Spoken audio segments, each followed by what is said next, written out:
Historical objects tell African American story. Wendell White can't pinpoint where one of his photography projects ends and another begins. Research for one series of photos inevitably leads him down another path. "This is probably my greatest weakness. I don't know when a project is over," the artist and Stockton University professor said during a recent phone call. White's photographs tell stories of African American history, people and the objects associated with them. His latest, Manifest, focuses on both ordinary relics of Black American life, a drum, a class ring, a spoon, and objects that illustrate the war America has waged on black bodies: shackles, the slave bill of sale, the women's Ku Klux Klan hood. In hunting down material to photograph, he's discovered the residue of history, the residue of the way in which historical objects become a way of holding time. Photographer Wendell White 59, doesn't see himself as a historian but as an artist interpreting relics through his own lens. His photos might capture only a portion of an object, leaving its historical importance to the viewer to assess. Two of White's previous photo projects, landscapes of small-town black life and segregated educational institutions, indirectly spawned Manifest. He traveled to Rochester, New York, to research abolitionist and writer Frederick Douglass and the nearby Niagara movement, which eventually spawned the NAACP.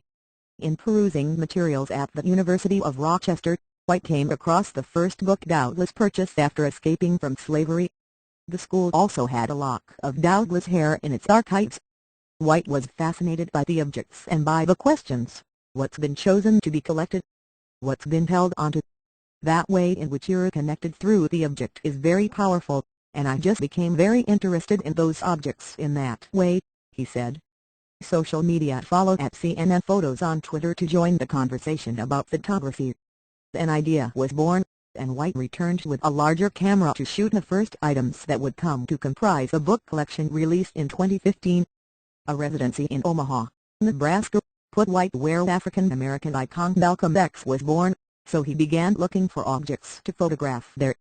Coincidentally, a collection in nearby Lincoln also contained hair from Douglass as well as other members of his family.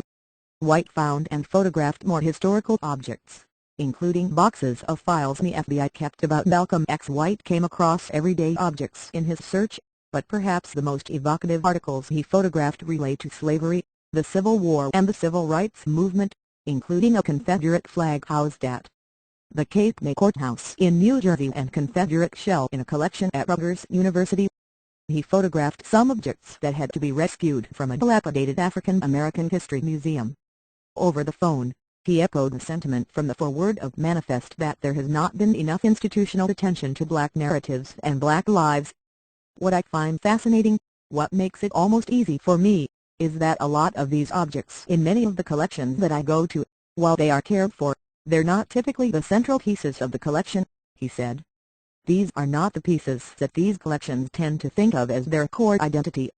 White hopes the Smithsonian's National Museum of African American History and Culture, opening in fall 2016, will mean the preservation of more of those objects. Some items he's photographed have already been tagged for the collection. His photos are now part of the collected body of knowledge about Black history. "They're like ghost stories," he said.